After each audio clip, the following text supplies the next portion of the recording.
Interrompemos sua programação para um boletim urgente. Vikings espartanos com canhões de plasma assolam a face da Terra.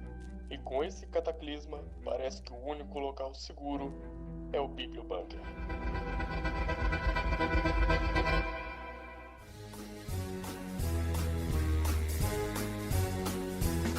Senhoras e senhores, carabinas e rifles, sejam bem-vindos ao primeiríssimo episódio do Bibliobunker.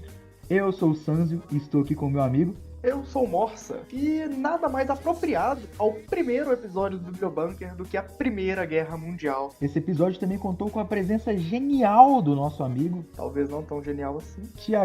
Thiago Civilination, ele também participou aqui com a gente.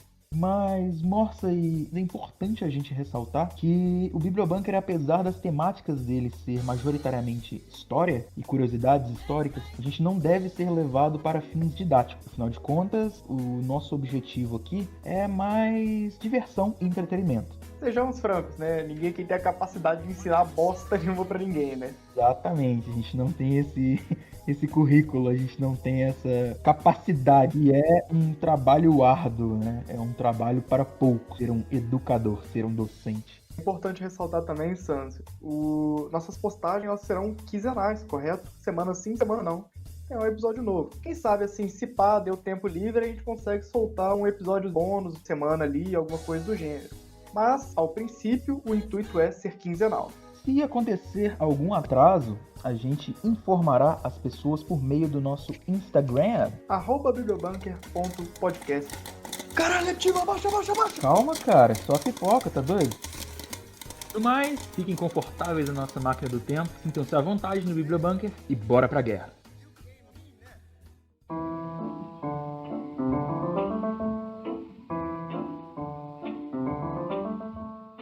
Primeira Guerra Mundial. Vamos lá. Realmente que a Primeira Guerra Mundial na época não era chamada de Primeira Guerra Mundial, né? Era a Grande Guerra. E meus queridos convidados da mesa iriam, por gentileza, nos dar um breve resumito? Tiagão, escolho você. O que? Breve resumo da guerra? Basicamente foi assim, tinha vários países, eles entraram em guerra. Tô brincando.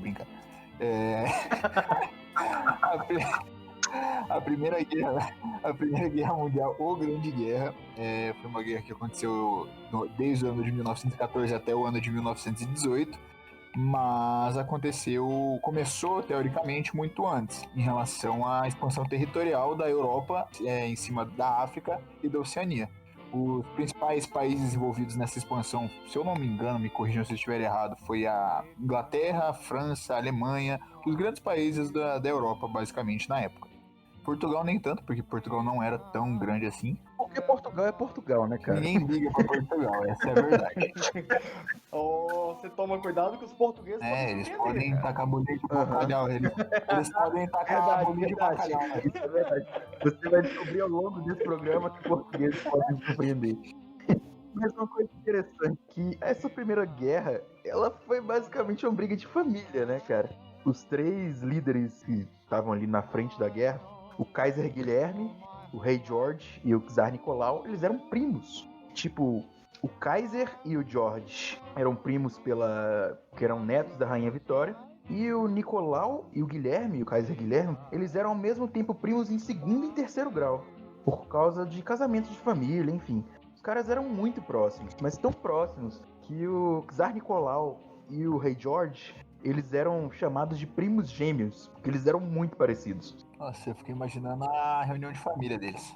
Isso é uma coisa engraçada. O Natal deve ser bacana, né, O cara? cara dá uma bomba. O engraçado é que a última vez que eles se viram antes da guerra, quer dizer, na guerra eles não se viram, né? Mas a última vez que eles se viram antes da guerra começar foi num casamento, onde foi todo mundo, tá ligado? Imagina, Nossa. a tensão ali. Continuando, no ano de 1870, a Alemanha vai se unir à Prússia e elas vão enfrentar a França na guerra que ficou conhecida como Guerra Franco-Prussiana. E elas conseguiram, a Alemanha e a Prússia saíram vitoriosas, e conquistaram o território da Alsácia-Lorena. A França ficou muito doída, porque que nunca consegue ganhar nenhuma guerra. A França nunca ganhou uma guerra sequer. Ela precisa de ajuda de todo mundo para conseguir a guerra. Ela nunca ganha a guerra. Ela ficou bravinha porque não conseguiu. A França tinha uma frota de táxis que eles mandaram pra guerra. Sério? Mas então, nesse caso aí, a França acabou se aliando à Inglaterra e à Rússia, enquanto a Alemanha acabou se unificando à Itália e à Áustria-Hungria. A Itália também é igual a França, só tá lá pra fazer número, porque não ganha guerra nenhuma. Não serve Claro pra que nada. não, a Itália sempre muda de lado, pô. Verdade. Mas quando tá perdendo já, quando não dá mais, vou trocar de lado. Mas também não faz nada do outro lado, entendeu? Não fez nem chega, entendeu? É verdade. Não é como se a Itália, por mudar de lado, mudasse a guerra. É verdade. Só relembrando os nomes aqui dessas alianças, no caso a Tríplice Aliança, que eu sempre achei isso curioso, né? Na Primeira Guerra, a Alemanha é a aliança. E na Segunda Guerra, quem tá contra a Alemanha são os aliados, né? É que eu acho que a aliança ficou com medo, porque ela achou que o nome O que nome deu deu a azar, né? Pode crer. O nome deu azar. Eu imagino o alemão, Mr. Adolf, parece que não erra o nome. E claro, o nome Mas, da enfim. França, da Rússia e da Inglaterra era Tríplice Entente, é isso aí. Tríplice Entente, exatamente. De um lado a Tríplice Aliança, do outro a Tríplice Entente.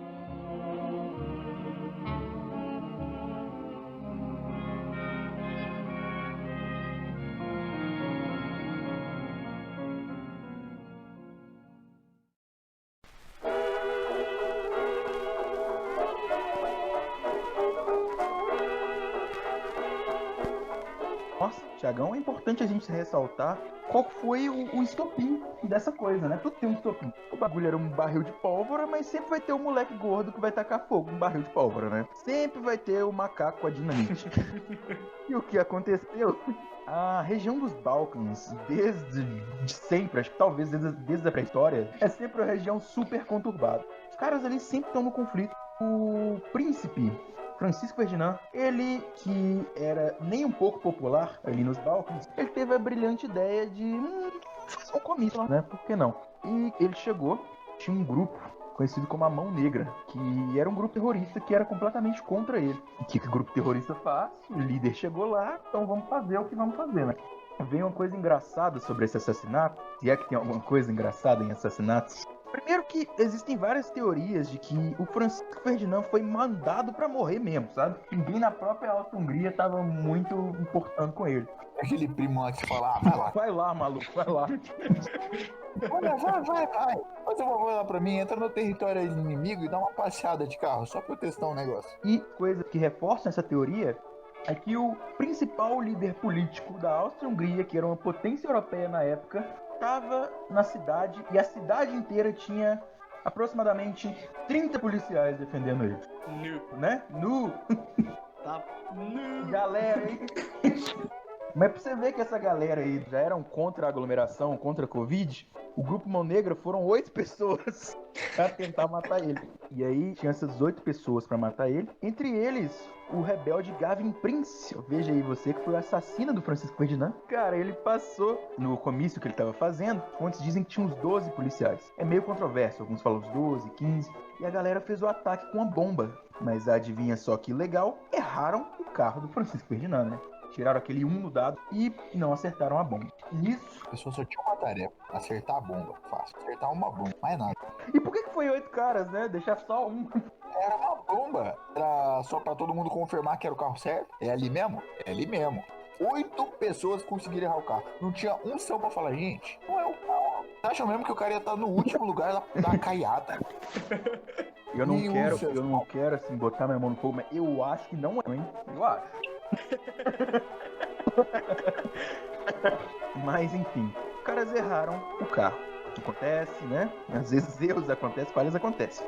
E o grupo se dispersou, porque afinal a polícia ia comer cu de curioso e ir atrás dos terroristas. Um grupo de policiais chegou a correr atrás de um dos integrantes. Eles já sabiam que se fosse pego, fudeu, você ia ser torturado, você ia se ferrar muito. E o que o cara fez? Ele viu que ele estava cercado Não tinha pra onde ele ir, o integrante da Mão Negra então tomou um veneno e pulou no rio Miljacra. Mas ele não contava que ele ia vomitar o veneno e que a parte do rio que ele pulou tinha 25 centímetros de profundidade.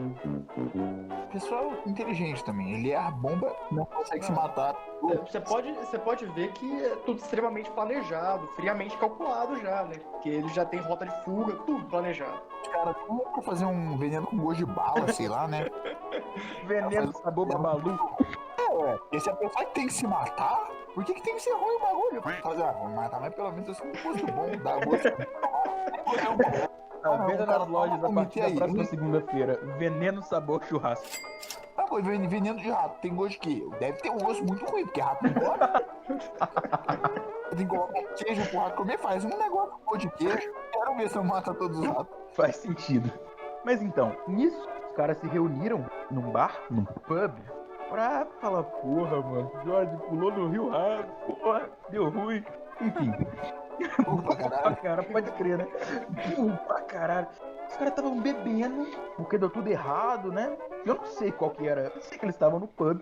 E o carro do Francisco Ferdinand ia levar ele de volta. Mas reza a lenda que o carro se perdeu e entrou dentro de um beco. E dentro desse beco tinha o pub que os caras da Mão Negra estavam bebendo. Não. Nesse momento, um dos caras na mesa virou e falou: Eu imagino o Gabriel Prince, ele tava com a galera dele, o 7, né? O 7 que foi de base. E aí ele... Eu vejo esse Francisco Ferdinand, maluco, eu deito ele na porrada. Ele, quê? O motorista olhando assim, não é possível. Os caras, não é possível. O Francisco, não é possível. Todo mundo indignado. É o Barbinha que não sabe nem o que tá acontecendo. Não é possível. Até eu sei o que o cara da Mão Negra fica aqui o tempo todo. Mas enfim, isso é uma das coisas que dizem que a Áustria já mandou ele pra ser morto, né? Porque não é muita coincidência o motorista entrar dentro do beco onde os caras estavam bebendo. Não parece ser muita coincidência? Uma pessoa é só perdida mesmo, né? Ou foi muito azar, tá ligado? Ele teve sorte porque os bobôs erraram o carro, entendeu? Ele gastou toda a sorte pegando a bomba errada. O que ele foi fazendo? Ele foi ir pro hotel? Ah, não vou pro hotel, vamos ficar aqui mesmo. Aqui onde eu posso ser morto. O que tá, Tiagão? O motorista que levou ele pro lugar errado, cara. Tipo, eles iam ir pro hotel e o cara passou pelo beco. Aí o cara também não dá pra perceber. O cara não percebe, tá indo dando 10 minutos do lugar que ele sofreu acidente pro hotel. Daí na volta dá 40 minutos. É uma coisa errada. O cara olha assim pela janela, aquele Uber, sabe quando você pega o Uber e passa pelo lugar que você não conhece, você, tipo... Atualmente é até tranquilo porque você fica mexendo no celular. Na época não tinha nem celular. Ele tava com a esposa, né, cara? Ele podia estar entretido ali. Ele podia estar mexendo em outra coisa, né? O carro parou no boteco e os caras atiraram nele, né? As últimas palavras dele foi: minha esposa não. E a esposa morreu também, porque ambos tomaram tiros do Gabriel Prince. Como eles não acertaram nenhuma bomba no carro, pela mira deles não deve ser muito boa. Eles deviam estar mirando no pneu e acertaram a esposa. O cara virou pra ele: atira no pneu aí, atira no pneu que ele não foge. Atirou no cara. Muito bom. Caralho, maluco, sua mira é muito boa. É, claro, foi planejado. Mas enfim, Francisco Ferdinand morreu, estourou a merda, foi o estopim, foi o macaco com a dinamite.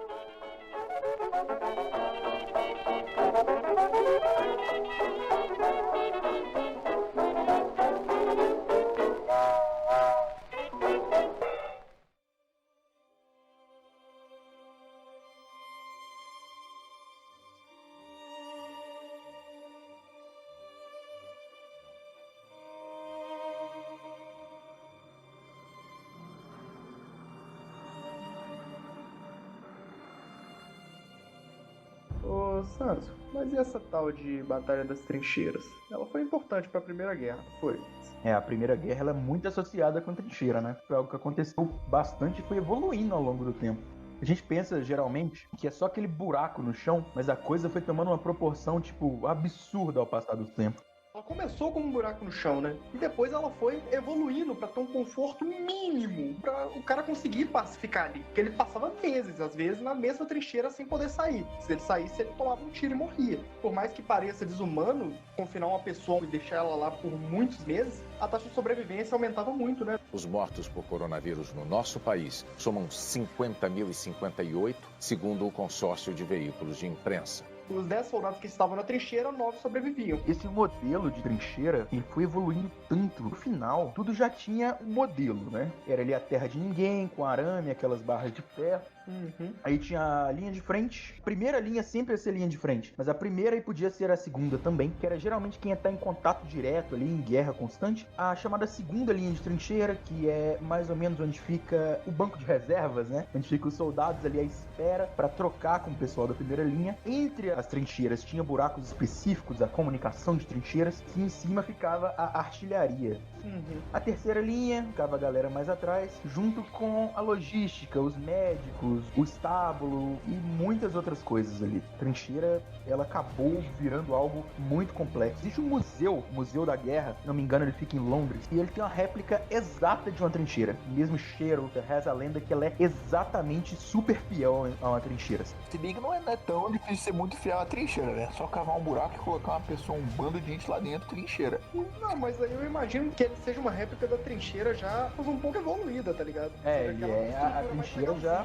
Exatamente. Ela começou de fato com um buraco no chão. Depois ela começou a ter umas vigas de madeira de sustentação. Ela começou a ter um tetozinho ali pra proteger alguns soldados da chuva. Além de tetozinhos e soldados da chuva, eu tava lendo pra gente falar um pouco sobre uma coisa que me deixou assim atônito. É que quando você tava na primeira linha e o colega do seu lado morria, o que eles faziam? Eles pegavam o cara, botavam ele de manequim, deixavam ele tipo em pezão lá com a arma, como se nada tivesse acontecido, pra contar como o alvo, né? Eu primeiro achei isso meio desumano, mas depois eu parei pra pensar que aumenta a chance de sobrevivência do cara, né? Vai que alguém mira no manequim lá. Você parou pra pensar que o cara mira no manequim, acerta, e o bicho não cai, a cabeça dos inimigos ia estar em choque. Eles iam virar e falar, fudeu, tamo contra o super-herói ali, cara. Na real, Marta, é que na hora da trincheira, pelo menos é o que eu faria. Eu começaria a atirar e eu não ia ver por onde eu tava acertando. Eu ia achar que o cara tava vivo e ia continuar acertando.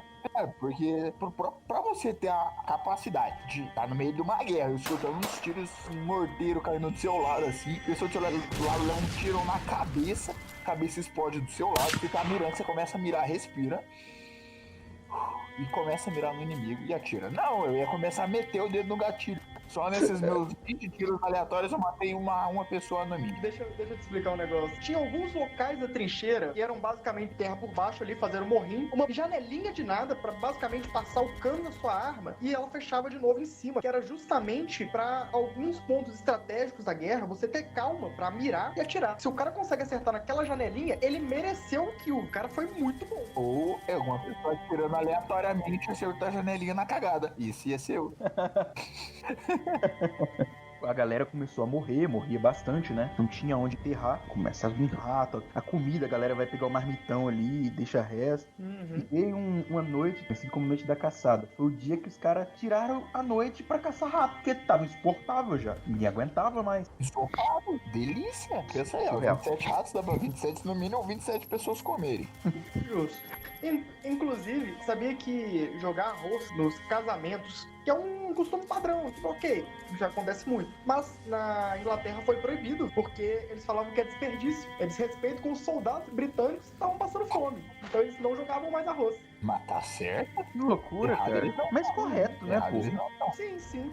Existem muitas coisas igual, como a Primeira Guerra, uma guerra de maneira geral, né? Ela destabiliza completamente a produção, todo o país, né? Acaba bem destabilizado, o país que está envolvido na guerra. A galera sempre tem essas coisas que acontecem, né? E um exemplo dessas coisas curiosas, mudança de hábitos alimentares, inclusive, vem do bolo Red Velvet. Vocês conhecem o bolo Red Velvet? O veludo vermelho, né? Exato. O bolo Red Velvet, cara, hoje em dia ele é como posso dizer, famosíssimo, né? Um marco num bolo.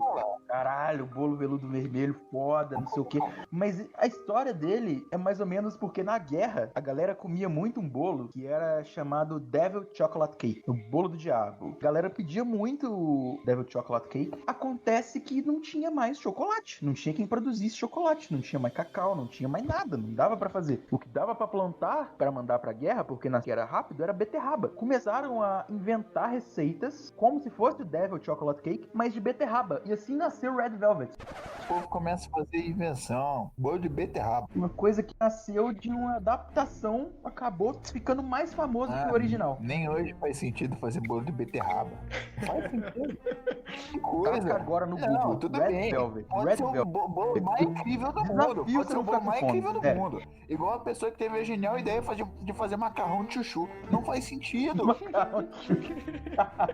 Não faz sentido. O cara tá... É a mesma coisa. Esse povo que inventa de fazer coisa com coisa que não é coisa de lasanha de... Qual é o nome daquela bagaça lá? Caralho, esqueci o nome daquela berinjela. Lasanha de berinjela. Não é uma coisa que você faz, entendeu? Lasanha de berinjela não é lasanha. Não é. Igual macarrão de chuchu. Não é macarrão.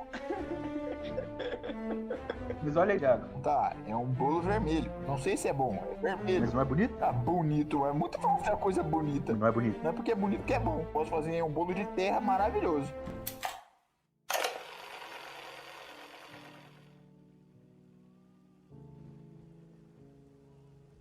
Mas, tirando o ódio do Thiago pelas adaptações veganas, voltando aqui pra Primeira Guerra, não só nas trincheiras, como na guerra como um todo, era muito comum o uso de animais. Fala um pouco sobre esses animais que serviram tão bravamente a Primeira Guerra. No começo da guerra não tinham blindados, não tinham, por exemplo, aviões que eles usavam em combate. E começaram a aparecer no meio pro final da Primeira Guerra. Os exércitos não tinham nenhuma arma pra combater, não tinham nenhum antitanque, uma artilharia antiaérea, então eles tinham que improvisar. Eles treinaram cães pra basicamente pegar, quando o inimigo lançasse uma granada, o cachorro ia lá, pegava e devolvia pro inimigo a granada. Saía correndo, o cachorro ia morrer, ia como se fosse um cachorro bomba, e levava pro exército inimigo a granada ou dinamite, que seja. E dava tempo e ser eficaz, velho? Coitado do dog. Não foi tão eficaz, tipo, acontecia do cachorro conseguir pegar e sair correndo, porque eles usavam cachorros muito rápidos, por exemplo, o galgo, que o cachorro é muito O rápido. galgo, né? O problema, eles arremessavam granadas e os cachorros treinados iam buscar e traziam de volta. E explodia a granada no pé deles. Ah, não. Entendeu?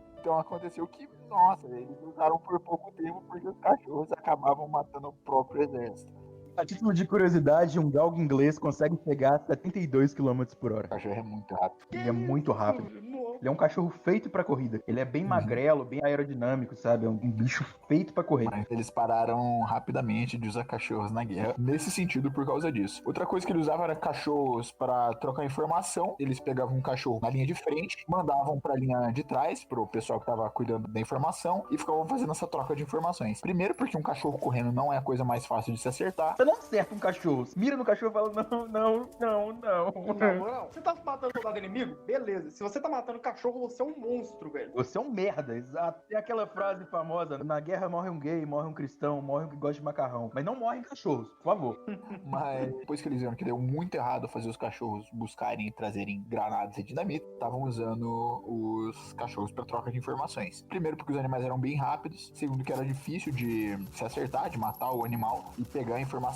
Terceiro que era uma informação mais rápida e não precisava mobilizar tropas para fazer essa informação. Outro animal que foi usado com exaustão foi o cavalo. Cavalos, mulas e burros foram usados para milhões de coisas. Transporte, puxar mercadoria, puxar veículos que atolavam. Era muito comum a trincheira vir a se tornar um lamaçal, né? Especialmente com o clima europeu. Além da própria cavalaria em si, né? E o cavalo foi usado tanto que não existia mais cavalo na Inglaterra. Precisaram trazer cavalos de outros lugares. Então, teoricamente, chegou a extinguir uma espécie de cavalo. Não tem mais, não acha. Ou sobrou, sei lá, Não um que casal não tinha mais na Inglaterra, entendeu? Ah, tá. Existe sempre a possibilidade de ter o cavalo inglês, sei lá. Tinha um americano que tinha um casal de cavalo inglês. Mas na Inglaterra mesmo, para participar da guerra, eles precisaram trazer cavalos de outros lugares, especialmente da sul da África e dos Estados Unidos. Eu sei que eles usavam também bastante pombo correio e acabou, porque só pombo correio todo mundo conhece. Exato, pombo correio autoexplicativo.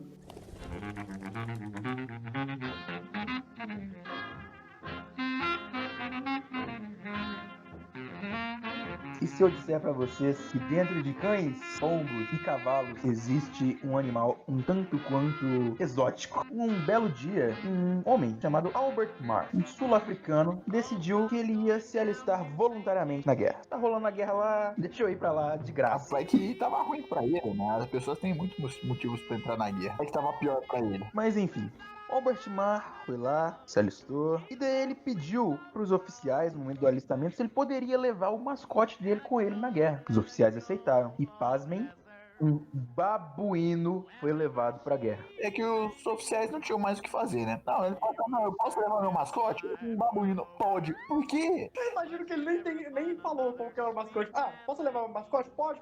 Os caras devem estar esperando, sei lá, um cachorro, um gato, sei lá. Um gato, pô, o que o gato vai fazer na guerra? Sei lá, o que o babuíno vai fazer na guerra? Ninguém pensa, tipo, seria bom ter um babuíno na guerra. Nem os inimigos. Mas aí que você se engana, meu amigo. Esse querido babuíno tinha o nome de Jack. E ele acabou se tornando o mascote do regimento onde ele tava. A galera começou a gostar muito dele. É um babuíno, E ele foi aprendendo muitas coisas legais. O Jack, ele sabia acender um cigarro. O cara se alistou, ele não devia ter nada pra fazer. Tinha um macaco que fumava. Não, eu ia ficar muito bravo se o macaco se ele ficasse. Cara, você tá passando fome na trincheira. Você sabe que no regimento lá na segurança tem um macaco comendo melhor que você? Eu ia ficar revoltado. Eu ia ficar puto. Cara, o Jack, ele levava as marmitas pras pessoas, levava suprimentos entre as colunas das trincheiras e ele servia como alerta também. Ele via e enxergava muito bem. E ele puxava, assim, a galera pela manga e apontava. O Jack começou a ser muito bem sucedido nas batalhas e mandaram fazer um uniforme e uma cap especiais pro tamanho dele. Um babuíno de parda. Um babuíno de Não, parda. imagina você tá indo atirar. Tá mirando o boss do bagulho te puxa e dá um tiro no seu aliado. Você pensa no soldado inimigo, tá lá tipo, caralho, um babuíno, tem alguma coisa errada, eles tacaram o gás nessa porra. Não, tem alguma coisa muito, muito errada aqui. É o fator psicológico. O cara tá aí, ele vai atirar, vê um babuíno e fala, não. Babuíno de farda. Não, parei. Ô, senhor, olha aqui. Aproveita que eu tô vendo errado, senhor. Eles estão colocando alguma coisa na nossa comida, senhor. Estão vendo um babuíno de pé. O Jack, ele foi muito bem sucedido. Ele lutou várias batalhas e tava indo muito bem. Até que, bom, eu disse tava indo muito bem, então vocês devem ter imaginado o que aconteceu, né? Porra. Durante uma batalha, assim que começaram a se utilizar bombardeios, deram uma saraivada de bombas na trincheira onde estava o Jack. A bomba caiu muito perto dele. Ele perdeu uma perna. Macaco perneta.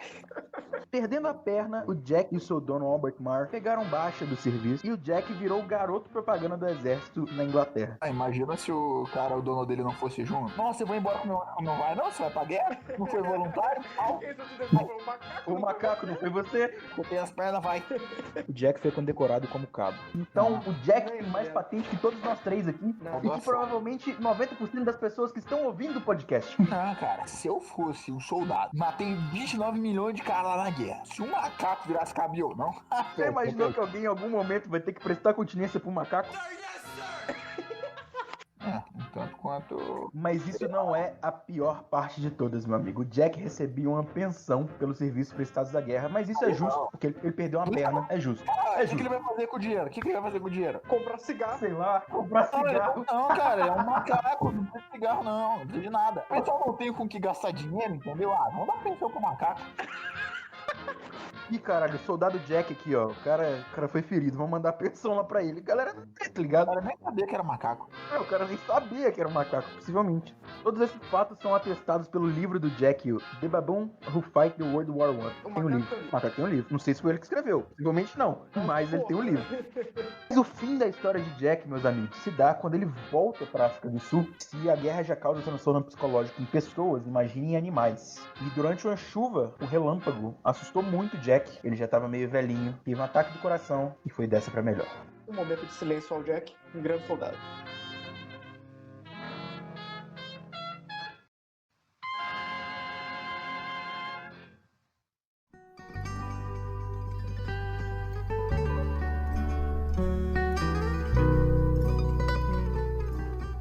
Bom, mas esse negócio de macaco na guerra é muito tramóia, né? Mas por falar em tramóia, teve um cara que transcendeu a tramóice.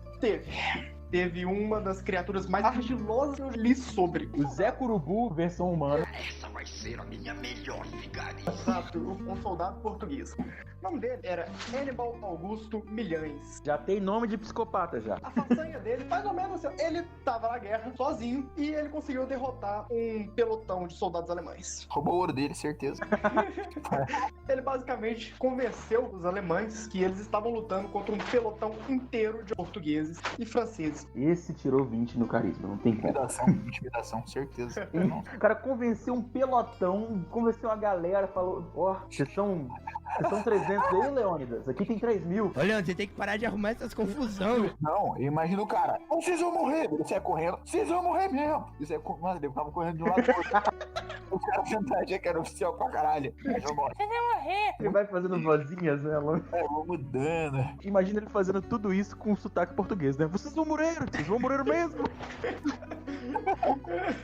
Legal que esse cara, ele recebeu uma condecoração por isso, foi condecorado. Com a medalha Zé Curupi.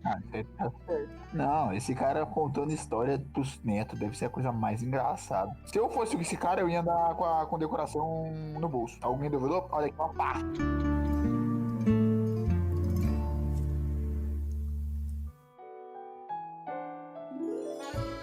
Tiagão, pessoas devem estar vendo na capa desse podcast o seu bonequinho em pixel art com roupas muito chamativas, né? Muito... parece que vai assim com, sei lá, passarela. Desfile. Que não pra uma guerra. Nossa senhora, eu ainda tô revoltado com isso, eu protesto, entendeu? Negado.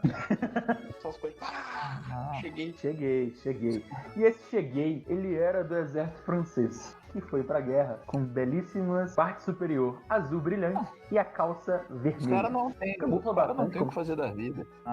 Como vocês já devem imaginar, camuflou bastante, né? Foi bastante legal. Até que o oficial chegou pra galera e falou: por que nós estamos usando calça vermelha, mano? Os caras burrão. Os caras de azul e vermelho, no meio da guerra. O que tem de azul e vermelho na guerra? E nesse fato começaram a redesenhar o uniforme. Caralho. E pro final da guerra ele passou a ser azul acinzentado. Os caras só teriam como não achar os malucos se tivesse no mar e tivesse uma baleia sangrando. Daí o exército inglês chegando, a tropa russa chegando, todo mundo chegando, vinha a tropa francesa. Todo mundo olha assim, não. É piadinha. A Inglaterra puta porque tá do lado do idiota de azul. Muito burro. O oficial, ele tinha dito que as calças são praticamente um alvo ambulante. Vermelho, brilhante.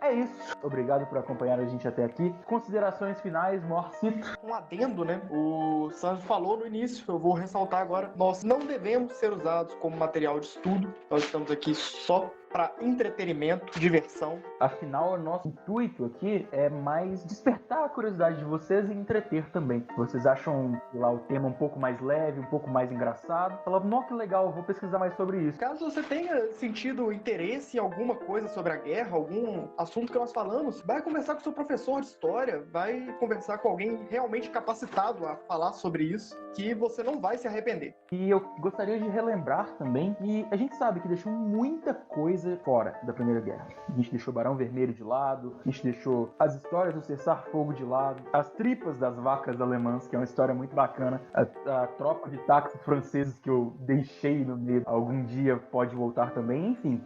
É porque é muita coisa pra falar em pouco tempo e talvez em episódios futuros a gente possa voltar a destrinchar mais as trincheiras da Primeira Guerra. Tiaguito, considerações finais? Basicamente, não vá pra uma guerra usando azul e vermelho. A não ser que você esteja em outro planeta e a vegetação seja azul e vermelho. Não é assim, cara. Não vai ter, cara. A vegetação não vai ter. Deixa o seu recado, Tiaguito. Você que tem o seu canal no YouTube. Tem um canal que basicamente eu jogo Civilization 6. Incrível o jogo, vocês vão ver eu fazendo muita merda, porque eu sou muito ruim. O nome do canal é Civilization N. Segue lá, se inscreve no canal, que tem bastante vídeo legal. Vou jogar com o Sans e com o Orson também, alguns jogos, é isso aí. A gente tá planejando aí um especial em conjunto do Bíblia Bunker com Civilization, falando um pouco sobre as personalidades, o qual cercam o jogo e a tecnologia também, né? Enfim, nós vamos fazer isso, tá saindo do forno aí pra vocês. Certo. Então vamos fazer assim, como tem civilização pra caramba no Civilization, vai no Instagram e fala qual civilização vocês querem que a gente fale sobre, certo? Exatamente.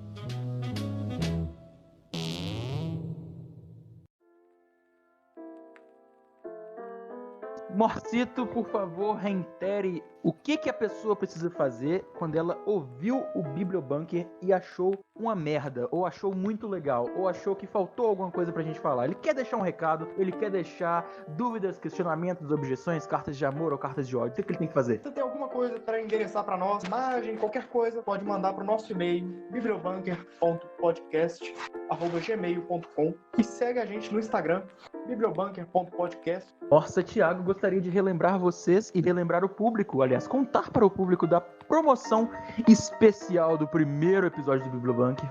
Vocês devem lembrar, né? Eu conversei com vocês antes sobre isso. Claro que sim. Nossa. Não, super promoção. Você que ouviu a gente até aqui, a promoção é a seguinte. Você que tá ouvindo o Bibliobunker, se você chamar um amigo pra ouvir o Bibliobunker, e esse amigo chamar outro amigo, você vai ganhar um muito obrigado, mas não qualquer muito obrigado especial, um muito obrigado de coração, e desde já eu adianto o meu muito obrigado a vocês que fizeram isso. No mais, agradecendo mais uma vez todos vocês que acompanharam até aqui. E só pra lembrar, vocês são sempre bem-vindos no nosso bunker.